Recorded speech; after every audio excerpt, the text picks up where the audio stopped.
Hello বন্ধুরা, welcome to our channel. আমাদের চ্যানেলে তোমাদের সবাইকে স্বাগত জানাই। আজকে আমরা এই ভিডিওর মাধ্যমে দেখব যুবশ্রী প্রকল্পে পশ্চিমবঙ্গ সরকার আবার থার্ড লিস্ট বার করেছে।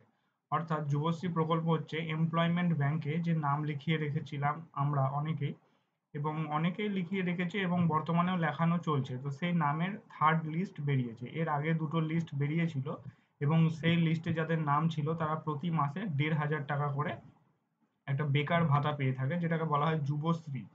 ওকে, তো সেই মানে প্রকল্পটারই থার্ড লিস্ট আজকে বেরিয়েছে। তো আমরা সেই লিস্টটায় কিভাবে চেক করে কিংবা সেই লিস্টে তোমার নিজের নাম আছে কিনা অথবা তোমার পরিবারের কারোর নাম আছে নাকি সেটাই দেখব। তো চলো শুরু করা যাক। সর্বপ্রথম আমাদেরকে যেটা করতে হবে সেটা কোনো ব্রাউজারে গিয়ে গুগলে আমরা যদি লিখি এমপ্লয়মেন্ট ব্যাংক, প্রথমেই আমরা দেখো এমপ্লয়মেন্ট ব্যাংক লিখে সার্চ করলাম এবং এইখানে একটা লিঙ্ক দেখতে পাচ্ছ, এমপ্লয়মেন্ট ব্যাংক wb.gov.in। এটা হচ্ছে অফিসিয়াল ওয়েবসাইট। এটাতে আমাদেরকে ক্লিক করতে হবে। এটাতে ক্লিক করলেই আমরা এরকম একটা মানে ওয়েবসাইট পেয়ে যাব। ওকে, এই হচ্ছে ওয়েবসাইট। তো এই ওয়েবসাইটে একটু নিচের দিকে স্ক্রল করলে দেখবে যে নোটিশ বলে একটা নোটিশ দিয়ে রেখেছে। আমি নোটিশটা একটু জুম করে দেখাচ্ছি, 1 মিনিট। আচ্ছা, এই হচ্ছে সেই নোটিশ। ওকে, তো এটা যদি আমি পড়ি তাহলে কি বলেছে, এত দ্বারা জানানো, শ্রম দপ্তর, বুঝতেই পারছো, বিশেষ বিজ্ঞপ্তি, এত দ্বারা জানানো যাচ্ছে যে যুবশ্রী প্রকল্পের তৃতীয় প্রতীক্ষা তালিকা অর্থাৎ থার্ড ওয়েটিং লিস্ট প্রস্তুত করা হয়েছে। উক্ত তালিকাটি employment bank website employment bank wb.gov.in এর ভিউ ইউএসসি ওয়েটিং লিস্ট লিঙ্কটিতে পাওয়া যাবে। যেসব কর্মপ্রার্থীগণ এই তালিকার অন্তর্ভুক্ত হয়েছেন তাদের আগামী 4 এপ্রিল 2022 হইতে 30 এপ্রিল 2022 অর্থাৎ 4/4 থেকে 30/4 মানে এই মাসেরই 30 তারিখ পর্যন্ত তারিখের মধ্যে আবেদনপত্র এমপ্লয়মেন্ট ব্যাংকের ওয়েবসাইটে সাবমিট অ্যানেক্সার 1 লিংকে অনলাইনে জমা করে প্রিন্ট আউট নিয়ে সংশ্লিষ্ট এমপ্লয়মেন্ট এক্সচেঞ্জ অফিসে ভ্যালিডেশনের জন্য অ্যানেক্সার 2 জমা করার অনুরোধ করা হচ্ছে।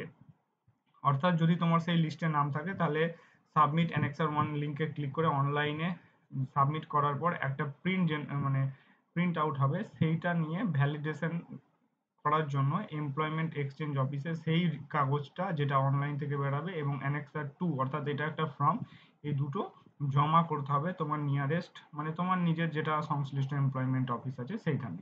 আবেদনপত্রের অ্যানেক্সার 2 এমপ্লয়মেন্ট ব্যাংক ওয়েবসাইটে পাওয়া যাবে। যুবশ্রী প্রকল্পে সমস্ত শর্ত পূরণ করলে তবে আবেদনকারীরা এই প্রকল্পের সুবিধা পাওয়ার জন্য বিবেচিত হবেন। যুবশ্রী প্রকল্পের প্রতীক্ষা তালিকা বিস্তারিত নির্দেশিকা নিচের লিঙ্কে দেওয়া আছে। ওকে, এটা হচ্ছে আজকে নোটিশ। আচ্ছা, নোটিশটা এবার আমি যদি দেখি, এ দেখো এইখানে একটা অপশন আছে, দেখো ভিউ যুবশ্রী যুবশ্রী যেটা আর কি ওয়েটিং লিস্ট, এই যে এই লিঙ্কে আমাকে ক্লিক করতে হবে। এটাতে ক্লিক করলেই একটা পিডিএফ ডাউনলোড হয়ে যাবে। দেখো আমার পিডিএফটি ডাউনলোড হচ্ছে। তো পিডিএফ ডাউনলোড হোক, তার নিচে দেখো সাবমিট অ্যানেক্সার 1 বলেও একটা অপশন আছে।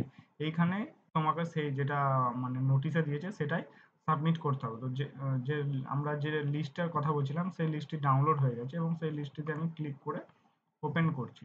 তো সেই লিস্টে যদি দেখতে যাই আমরা তাহলে কিন্তু অনেক অনেক স্টুডেন্টকে এর মধ্যে অ্যাড করা হয়েছে, যেটা খুব ভালো কথা। এবং 327 খানা পেজ আছে। ওকে, প্রায় মোটামুটি ধরো অ্যাপ্রক্স যদি ধরতেও যাই 12 থেকে 15 হাজার স্টুডেন্ট টাকা পাবে, এই 15,000 টাকা করে পার মান্থ। ওকে, তো এই এতে যদি তোমার নাম থাকে, দেখো এখানে ডিস্ট্রিক্ট ওয়াইজ দেওয়া আছে, দক্ষিণ 24 পরগনা, দক্ষিণ দিনাজপুর, বীরভূম। আমি একটু জুম করে দেখিয়ে দিচ্ছি। এই যে প্রথমে দেখো নাম দেওয়া থাকবে, তারপরে এনরোলমেন্ট নম্বর আছে, তারপর ডিস্ট্রিক্ট আছে, তারপর সাব ডিভিশন আছে। তুমি এই লিস্টটা ওখান থেকে ডাউনলোড করতে পারো। তারপর তুমি যদি ল্যাপটপে ডাউনলোড করো তাহলে সিটিআরএল এফ দিয়ে ফাইন্ড করবে, অথবা মোবাইলেরও সার্চ অপশন আছে, সেখানে গিয়ে তুমি তোমার নামটা যদি থাকে তাহলে সার্চ করবে এবং সেই নাম থাকলে তোমার যে এনরোলমেন্ট আইডি ওনারা দিয়েছিল, অর্থাৎ তুমি যখন তোমার এমপ্লয়মেন্ট ব্যাংকে অ্যাপ্লাই করো সেটা একবার মিলিয়ে চেক করে নেবে। তাছাড়াও তুমি তোমার ডিস্ট্রিক্টটাও দেখতে পাবে এবং তোমার সাব ডিভিশনটাও দেখতে পাবে।